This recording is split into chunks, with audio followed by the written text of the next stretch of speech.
हरियाणा की धरती के नीचे दफन था 7,000 साल पुराना जिंदा शहर। आज की स्मार्ट सिटी को भी मात देती उसकी टेक्नोलॉजी।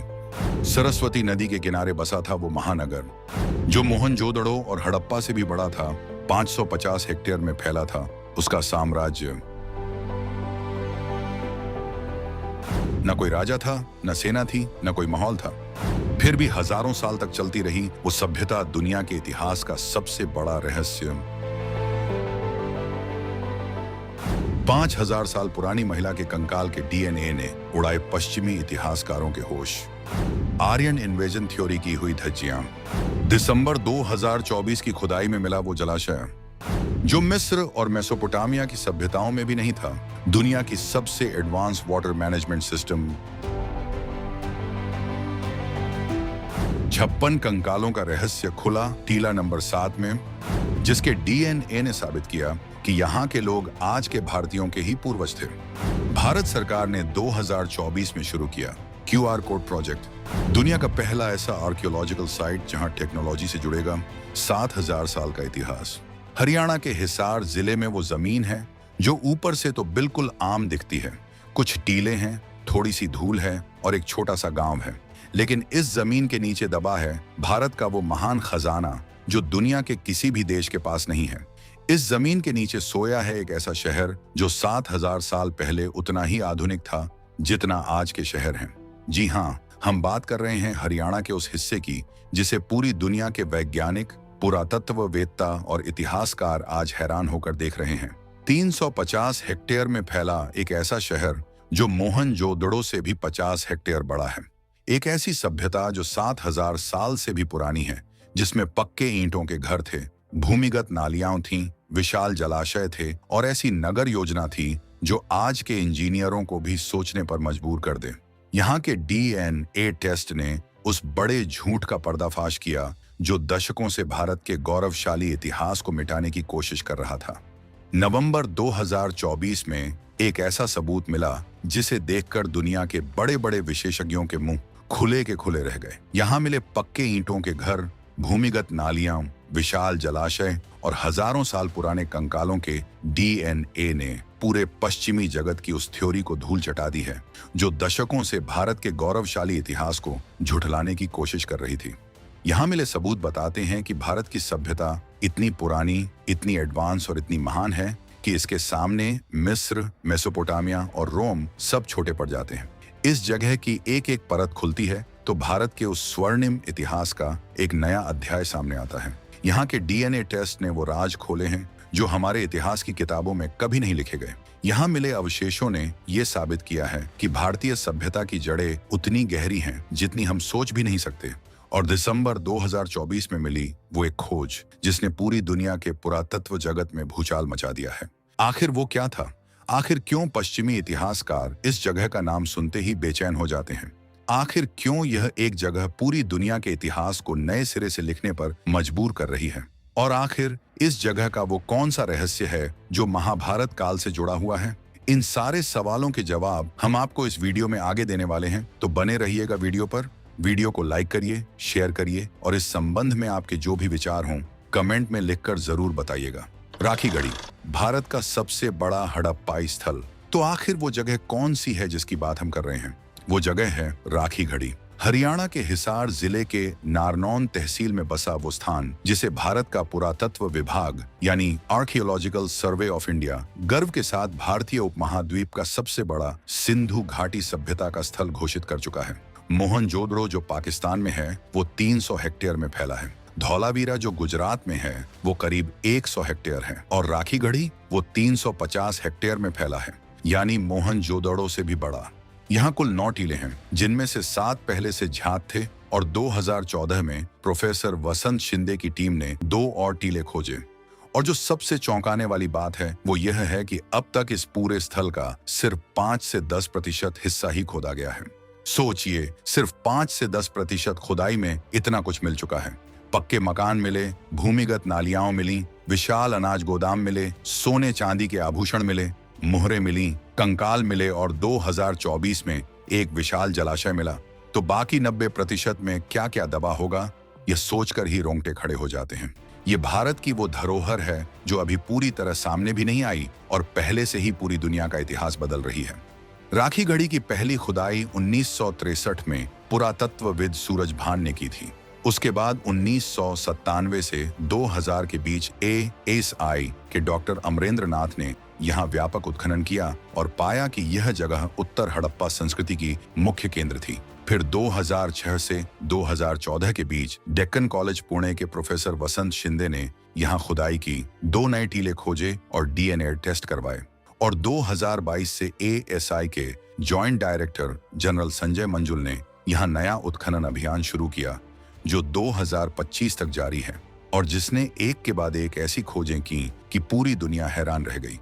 यह है राखी घड़ी की खोज की वो कहानी जो अभी खत्म नहीं हुई बल्कि हर साल और रोमांचक होती जा रही है। वो नगर योजना जो आज को भी सिखाए। अब बात करते हैं उस नगर योजना की जिसे देखकर कोई भी भारत पर गर्व किए बिना नहीं रह सकता। राखी घड़ी में जो मकान मिले हैं वो पक्की पकी हुई ईंटों से बने हैं और वो ईंटें भी एक खास अनुपात में बनाई गई थी। 1:2:4 का अनुपात, मतलब चौड़ाई, ऊंचाई और लंबाई का वो अनुपात जो आज भी सिविल इंजीनियरिंग में आदर्श माना जाता है। 5000 साल पहले भारतीय इंजीनियर ये जानते थे। इसे कहते हैं असली ज्ञान। सड़कें बिल्कुल सीधी हैं और ग्रिड पैटर्न में बनी हैं।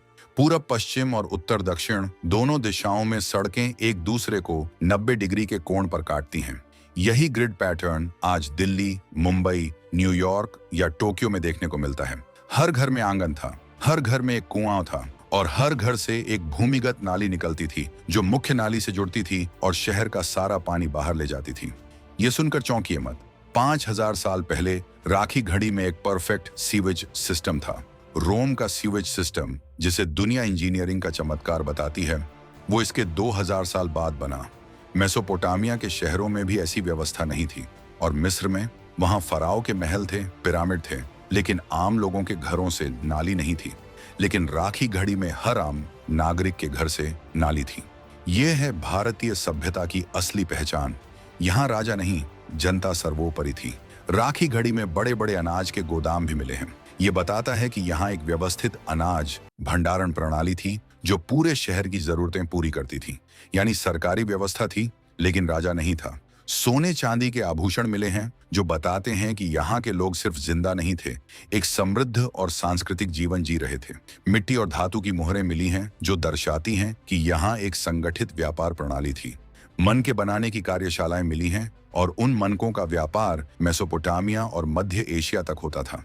भारत उस जमाने में भी दुनिया का व्यापारिक केंद्र था। यही है नया भारत की पुरानी पहचान। दिसंबर 2024 की वो खोज जिसने दुनिया हिला दी। अब बात करते हैं उस खोज की जिसने दिसंबर 2024 में पूरी दुनिया में तहलका मचाया। ASI के जॉइंट डायरेक्टर जनरल और राखी घड़ी उत्खनन के निदेशक संजय मंजुल की टीम ने जब टीला नंबर 3 के पास 2 नई खाइयां खोदी तो जो मिला उसने सबके होश उड़ा दिए। वहां मिला 5000 साल पुराना एक विशाल जलाशय। मिट्टी की 3 अलग अलग परतें मिली जो ये साबित करती हैं कि वहां लंबे समय तक पानी जमा रहता था। ASI के सहायक पुरातत्वविद पंकज भारद्वाज ने बताया कि 3 परतों में जमाव के निशान मिले हैं। पानी के रुकने का यह सबूत है, लेकिन यह चौथांग नदी की गाद नहीं है, यानी यह एक कृत्रिम भंडारण क्षेत्र था। संजय मंजुल ने बताया कि राखी घड़ी में पहले कई बार खुदाई हो चुकी थी, लेकिन इससे पहले कभी किसी जलाशय की जानकारी नहीं मिली थी। पहली बार टीला 3 पर 3.5 से 4 फुट गहरा जल भंडारण क्षेत्र मिला है और प्रोफेसर वसंत शिंदे ने कहा कि ऐसी जल प्रबंधन प्रणाली मेसोपोटामिया या मिस्र में नहीं थी। यह अद्वितीय है, यानी दुनिया की सबसे पुरानी और सबसे एडवांस जल प्रबंधन व्यवस्था भारत में थी। यह जलाशय इसलिए बनाया गया था क्योंकि करीब 3000 ईसा पूर्व यहाँ की जीवनदायिनी नदी दृशद्वती, जिसे आज चौथांग नदी कहते हैं, सूखने लगी थी और यहाँ के लोगों ने घबराए नहीं। उन्होंने इंजीनियरिंग का सहारा लिया, बाढ़ का पानी इकट्ठा किया और पूरे साल उसे इस्तेमाल किया। उस जमाने में दुनिया के दूसरे हिस्सों में लोग पानी के लिए नदियों पर पूरी तरह निर्भर थे, लेकिन राखी घड़ी के लोगों ने पानी का संरक्षण करना सीख लिया था। आज जब पूरी दुनिया पानी के संकट की बात करती है तो इस जलाशय की कहानी और भी प्रासंगिक हो जाती है। यह है भारतीयों की वो जिजीविषा जो हजारों साल बाद आज भी हमारी रगों में दौड़ती है। नवंबर 2024, कांस्य युग का पहला स्टेडियम। अब नवंबर 2024 की उस खोज की बात करते हैं जिसने पूरी दुनिया को चौंका दिया। राखी घड़ी में एक मिट्टी की विशाल संरचना मिली जिसे कांस्य युग यानी ब्रॉन्ज एज का दुनिया का पहला मिट्टी का स्टेडियम माना जा रहा है। यानी भारत के लोग 4000 से 5000 साल पहले न सिर्फ घर बना रहे थे बल्कि सामूहिक आयोजनों के लिए बड़े बड़े स्टेडियम भी बना रहे थे। वो खेल खेलते थे, त्योहार मनाते थे, सामाजिक जीवन जीते थे। ये एक ऐसी बात है जो यह साबित करती है कि यहाँ की सभ्यता सिर्फ जिंदा नहीं थी, वो उत्सव में थी, आनंद में थी। इसके साथ ही यहाँ अग्नि वेदियां यानी फायर अल्टर्स भी मिली हैं। यानी यहाँ के लोग यज्ञ करते थे। यज्ञ की परंपरा ऋग्वेद में वर्णित है। यानी यहाँ के लोग वैदिक संस्कृति के अनुयायी थे। हड़प्पाई मोहरें मिली हैं जिन पर वो प्राचीन लिपि है सिंधु लिपि, जिसे अभी तक पूरी तरह पढ़ा नहीं जा सका है। दुनिया के कई देशों के विशेषज्ञ इसे पढ़ने की कोशिश कर रहे हैं। जिस दिन यह लिपि पूरी तरह पढ़ ली जाएगी उस दिन भारत के इतिहास का एक नया स्वर्णिम अध्याय शुरू होगा। और वो चूड़ियां जो यहाँ मिली हैं वो बिल्कुल वैसी ही हैं जैसी आज भी हरियाणा और राजस्थान की महिलाएं पहनती हैं। हजारों साल की दूरी लेकिन संस्कृति की निरंतरता, यही भारत की असली ताकत है। यही भारत का सबसे बड़ा चमत्कार है। वो डीएनए टेस्ट जिसने झूठ का पर्दाफाश किया। अब बात करते हैं उस रहस्य की जिसने पूरे पश्चिमी इतिहास जगत को हिला दिया। डेक्कन कॉलेज पुणे और हार्वर्ड मेडिकल स्कूल के वैज्ञानिकों की संयुक्त टीम ने एक 4600 साल पुरानी महिला के कंकाल से डीएनए निकाला। यह कंकाल टीला नंबर 7 पर मिला था। डीएनए निकालने के लिए उन्होंने कान के अंदर की पिट्रुस बोन का इस्तेमाल किया। यह शरीर की सबसे कठोर हड्डी होती है और किसी भी अन्य हड्डी की तुलना में डीएनए को सबसे ज्यादा समय तक सुरक्षित रखती है। जब उस डीएनए का विश्लेषण किया गया तो नतीजे देखकर दुनिया हैरान रह गई। उस 4600 साल पुरानी महिला के डीएनए में स्टेपे पास्टोरलिस्ट्स यानी मध्य एशिया के घुमंतू लोगों का कोई अंश नहीं था। उसमें एंशियंट ईरानी फार्मर्स यानी ईरानी किसानों का भी कोई अंश नहीं था। मतलब साफ था, यहाँ के लोग बाहर से नहीं आए थे, वो इसी भारत भूमि की संतान थे, यहीं के थे, यहाँ की मिट्टी से बने थे। और सबसे बड़ी, सबसे चौंकाने वाली बात, उस 4600 साल पुरानी महिला का डीएनए आज के भारतीयों से मेल खाता था। यानी हम उसी सभ्यता की जीती जागती विरासत हैं। वो सभ्यता खत्म नहीं हुई, वो हमारी रगों में दौड़ रही है, हमारी सांसों में है, हमारी भाषा में है, हमारे रीति रिवाजों में है। इस डीएनए खोज ने उस एरियन इन्वेजन थ्योरी को पूरी तरह धूल चटा दी जिसे 19वीं सदी में पश्चिमी इतिहासकारों ने गढ़ा था। वो थ्योरी कहती थी कि भारत की सभ्यता बाहर से आई है, कि मध्य एशिया से आर्य लोग भारत में आए और उन्होंने यहाँ की संस्कृति बनाई। लेकिन राखी घड़ी के डीएनए ने साबित कर दिया कि भारतीय सभ्यता यहीं की है, यहीं पैदा हुई, यहीं पली बढ़ी और यहीं से पूरी दुनिया में फैली। ये वो सच है जो हर भारतीय को हमेशा पता था। अब विज्ञान ने भी इस पर अपनी मुहर लगा दी है। 2024 में टीला नंबर 7 पर और खुदाई हुई। वहां से 56 कंकाल मिले, 56 इंसानों के कंकाल एक साथ। और जो तरीका उन्हें दफनाया गया था वो तरीका आज भी भारत में प्रचलित है। यानी 5000 साल पहले की दफन परंपरा और आज की दफन परंपरा में समानता है।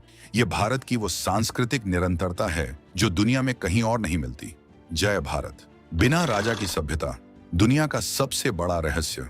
अब बात करते हैं उस पहलू की जिसने इतिहासकारों और समाजशास्त्रियों दोनों को सबसे ज्यादा हैरान किया है, और वो है राखी घड़ी का सबसे अनोखा पहलू, बिना राजा की सभ्यता। इस पूरे 350 हेक्टेयर के विशाल शहर में कहीं भी कोई महल नहीं मिला, कोई शाही कब्रगाह नहीं मिली, कोई ऐसा किला नहीं मिला जो राजा का हो, कोई बड़ा सैन्य निर्माण नहीं मिला। सब घर एक जैसे हैं, सब सड़कें एक जैसी हैं, सब नालियां एक जैसी हैं। यानी यहाँ एक ऐसी समतामूलक व्यवस्था थी जहाँ कोई छोटा नहीं था, कोई बड़ा नहीं था। इसे एक उदाहरण से समझिए। आज से 4000 से 5000 साल पहले मिस्र में फराओ के विशाल पिरामिड बनते थे।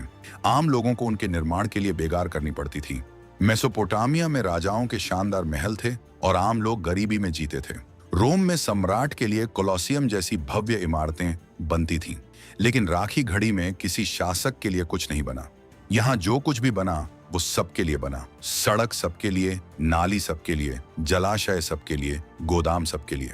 प्रोफेसर जोनाथन मार्क केनोयर, जो दुनिया के सबसे बड़े हड़प्पा विशेषज्ञों में से एक हैं, उन्होंने कहा कि यहाँ की जल निकासी और नगर व्यवस्था की अवधारणा आपसी संघर्ष को टालने की एक रणनीति थी। यानी जब सबको बराबर सुविधा मिले तो लड़ाई की नौबत ही नहीं आती। बिना सेना के, बिना राजा के हजारों साल की शांति, यह है राखी घड़ी का वो संदेश जो आज की दुनिया को सबसे ज्यादा जरूरत है। जब भारत की जमीन पर ऐसी सभ्यता पल रही थी, उस वक्त यूरोप के लोग जंगलों में शिकार कर रहे थे। ये सच है और यह हमारा गर्व है। महाभारत कनेक्शन, वो रहस्य जो सबसे रोमांचक है। अब बात करते हैं उस रहस्यमय कनेक्शन की जो राखी घड़ी को और भी खास बनाती है। महाभारत काल से इसका जुड़ाव। राखी घड़ी हरियाणा में है। हरियाणा वही भूमि है जिस पर महाभारत का महायुद्ध हुआ था। कुरुक्षेत्र, जहां अर्जुन को भगवान कृष्ण ने गीता का उपदेश दिया, वो राखी घड़ी से महज कुछ दर्जन किलोमीटर दूर है। कुछ विशेषज्ञों का मानना है कि राखी घड़ी के कुछ हिस्से और यहाँ मिले अवशेष अग्रवंश सभ्यता से जुड़े हो सकते हैं। अग्रवंश का उल्लेख महाभारत में मिलता है। राखी घड़ी के पास ही हिसार जिले में अग्रोहा नामक एक और प्राचीन स्थल है, जिसे अग्रवंश की राजधानी माना जाता है। दोनों जगहों की भौगोलिक निकटता और दोनों में मिली सांस्कृतिक समानताएं इस संभावना को और मजबूत बनाती हैं। कुरुक्षेत्र विश्वविद्यालय के सरस्वती रिवर रिसर्च सेंटर के प्रोफेसर AR चौधरी ने कहा कि दृश्यद्वती एक वैदिक नदी थी और राखी घड़ी के पास पानी का प्राचीन स्रोत यही थी, और दृश्यद्वती का उल्लेख महाभारत में भी है। यानी यह जगह, यह नदी, ये लोग, यह सब उसी महाकाव्य के युग से जुड़े हो सकते हैं जिसे हम महाभारत के नाम से जानते हैं। और यहाँ मिली अग्निवेदियां यज्ञ परंपरा की बात करती हैं जो ऋग्वेद और महाभारत दोनों में वर्णित है। यह सोचकर ही रोंगटे खड़े हो जाते हैं कि शायद जिस जमीन पर हम खुदाई कर रहे हैं, उसी जमीन पर कभी महाभारत के योद्धाओं के पूर्वज रहते थे। सरस्वती नदी काल्पनिक नहीं, यह थी हकीकत। अब बात करते हैं उस नदी की जिसे पश्चिम ने कल्पना कहा, लेकिन राखी घड़ी ने जिसका सच साबित कर दिया, सरस्वती नदी।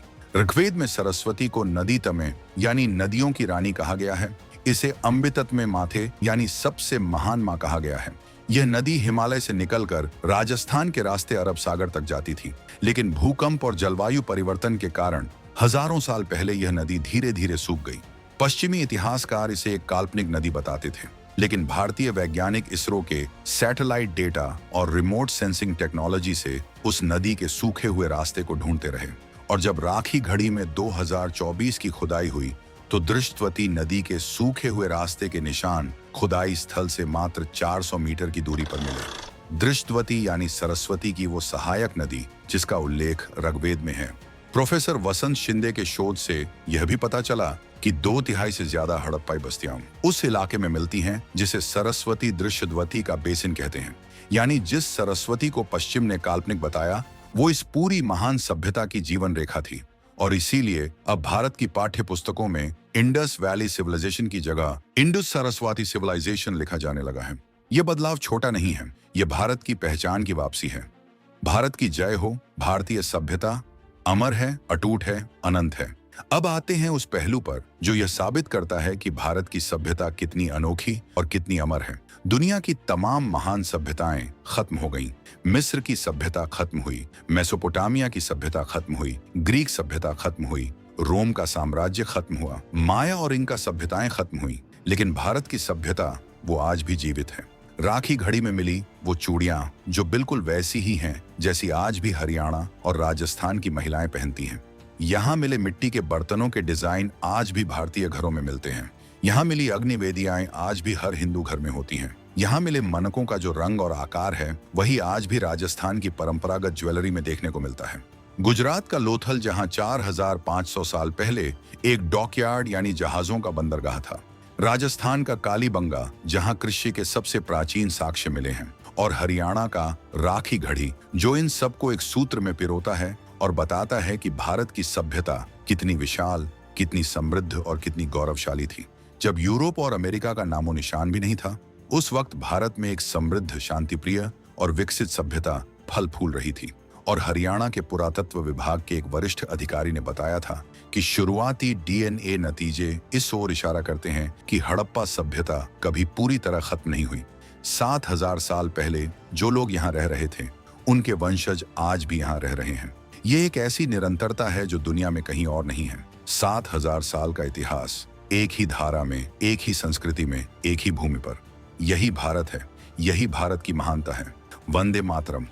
वर्तमान, टेक्नोलॉजी और इतिहास का मिलन। अब बात करते हैं वर्तमान की। भारत सरकार ने 2020 से 21 के बजट में राखी गढ़ी को आइकॉनिक आर्कियोलॉजिकल साइट यानी प्रतिष्ठित पुरातत्व स्थल घोषित किया। यहां लगभग 23 करोड़ रुपए की लागत से एक विश्व स्तरीय हड़प्पा संग्रहालय बनाने की योजना है, जो दुनिया भर के पर्यटकों को आकर्षित करेगा। जनवरी 2025 में ASI ने यहां एक QR कोड प्रोजेक्ट शुरू किया है। इस प्रोजेक्ट के तहत राखी गढ़ी में मिली हर एक वस्तु पर QR कोड लगाया जाएगा, जिसे स्कैन करते ही आपको उस वस्तु का पूरा इतिहास, उसकी उम्र, उसका महत्व, सब कुछ आपके मोबाइल पर मिल जाएगा। यानी 7000 साल पुरानी सभ्यता और 21वीं सदी की टेक्नोलॉजी का वो संगम, जो भारत को दुनिया के पर्यटन नक्शे पर एक नई पहचान देगा। दुनिया भर के विश्वविद्यालयों के विद्यार्थी यहाँ इंटर्नशिप और एक्सकवेशन के लिए आना चाहते हैं। जापान, कोरिया, अमेरिका और यूरोप के शोधकर्ता यहाँ आकर खुदाई में भाग लेना चाहते हैं। ये भारत की सॉफ्ट पावर है। जब दुनिया भारत की जड़ों को जानना चाहे, जब विदेशी छात्र भारत का इतिहास समझने आए, यही तो है असली ताकत। लेकिन एक दुखद बात भी है। द प्रिंट की जनवरी 2025 की रिपोर्ट बताती है कि राखी गढ़ी में अभी भी पर्याप्त सुरक्षा और संरक्षण का अभाव है। खुदाई के क्षेत्र में पर्याप्त बाड़ नहीं है, आवारा जानवर घूमते हैं और साफ सफाई की कमी है। जो धरोहर पूरे देश का गौरव है, उसकी देखभाल उसके महत्व के अनुसार होनी चाहिए। ये हम सभी भारतीयों की जिम्मेदारी है। राखी गढ़ी का संदेश आज की दुनिया के लिए। और अब उस आखिरी और सबसे महत्वपूर्ण बात पर आते हैं। राखी गढ़ी क्यों जरूरी है आज के भारत के लिए? क्योंकि जब आप अपनी जड़ों को जानते हैं तो आप और मजबूत होते हैं। जब एक बच्चे को पता होता है कि उसके पुरखे महान थे, तो उसके अंदर खुद महान बनने की ललक जागती है। राखी गढ़ी हमें बताती है कि 7000 साल पहले हमारे पूर्वजों ने एक ऐसा शहर बनाया था जो आज की दुनिया को भी सिखा सकता है। पानी बचाना है, राखी गढ़ी से सीखो। 5000 साल पहले वहां जलाशय थे। शांति पूर्वक रहना है, राखी गढ़ी से सीखो। 7000 साल पहले वहां बिना राजा के शांति थी। शहर की योजना बनानी है, राखी गढ़ी से सीखो। 5000 साल पहले वहां ग्रिड पैटर्न की सड़कें थीं। समाज में समानता लानी है, राखी गढ़ी से सीखो। 7000 साल पहले वहां सब बराबर थे। यह सिर्फ एक पुरातत्व स्थल नहीं है, यह भारत की आत्मा है। यह उस महान परंपरा का जीवित प्रमाण है जो कहती है वसुधैव कुटुंबकम, यानी पूरी दुनिया एक परिवार है। राखी गढ़ी ने 7000 साल पहले इसे जिया था और भारत आज भी इसी भावना के साथ दुनिया में आगे बढ़ रहा है। पड़ोसी देश पाकिस्तान में मोहनजोदड़ो और हड़प्पा की साइटें हैं, लेकिन वहां खुदाई रुकी हुई है। जबकि भारत में राखी गढ़ी में नई नई खोजें हो रही हैं। 2024 में 56 कंकाल मिले। 2024 के अंत में विशाल जलाशय मिला। नवंबर 2024 में दुनिया का पहला मिट्टी का स्टेडियम मिला। 2025 में QR प्रोजेक्ट शुरू हुआ। यानी भारत अपनी जड़ों की तलाश में लगा है, अपनी विरासत को पहचान रहा है और दुनिया को बता रहा है कि इस भारत भूमि की महानता का कोई जवाब नहीं। राखी गढ़ी सिर्फ एक जगह का नाम नहीं है, यह भारत का वो दिल है जो 7000 साल से धड़क रहा है और जब तक यह पृथ्वी है धड़कता रहेगा। इस वीडियो को देखने के बाद अगर आपके मन में भारत की इस महान विरासत के लिए गर्व की भावना जागी हो तो कमेंट में लिखिए जय भारत, जय भारतीय सभ्यता। वीडियो को लाइक करिए, अपने दोस्तों और परिवार के साथ शेयर करिए ताकि भारत की यह गौरव गाथा हर भारतीय तक पहुंचे।